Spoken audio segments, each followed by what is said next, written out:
faahfaahin kala duwan ayaa ka soo baxaya weerar khasaare geysay oo barqanimadii maanta ka dhacay qaybo ka mid ah gobolka Baay iyo maamulka Koonfur Galbeed Soomaaliya. Wararka aan ka helayno deegaanka Goofguduud Buurey oo 30 kiiloomitir dhanka bari kaga aadan magaalada Baydhabo ayaa waxa ay tilmaamayaan in dagaalo xoogan kaas oo u dhaxeeyay ciidamada militariga Soomaaliya kuwa maamulka Koonfur Galbeed oo isku dhinacaya dagaalyahano ka tirsan xarakada Al-Shabaab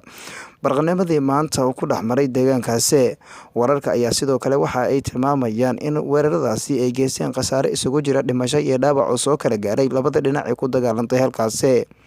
Dagaal muddo saacada qaatay isla markaana ay soo adeegsanayeen labada dhinac hubka culus ayaa waxa laga maqlayay deegaanada ku dhow Goofguduud Buurey oo 30 kiiloomitir u jirta magaalada Baydhabo. Muddooyinkii ugu dambeeyay ayaa deegaanka Goofguduud Buurey waxaa marti u noqday dagaalo aan dhammaad lahayn kaas ay isugu hor imaanayeen ciidamada dowladda iyo kuwa maamulka Koonfur Galbeed oo isku dhinacaya xarakada Al-Shabaab. Dhinaca kale weerarka ayaa la xaqiijiyay in ay ku geeriyoodeen gudoomiyihii iyo taliyaha booliska deegaanka Goofguduud Buurey kuwaas oo ku dhintay qaraxyo lagu xiray askar ku dhintay weerarka xilliga dagaalka uu soconayay kuwaasi oo ku baxay gacanta dagaalyahanadii ka tirsanaa xarakada Al-Shabaab ee weerarka ku soo qaaday deegaanka Goofguduud Buurey. Wararkii ugu dambeeyay ee ka imaanaya deegaanka Goofguduud ayaa waxa ay tilmaamayaan in weli xaaladdu ay tahay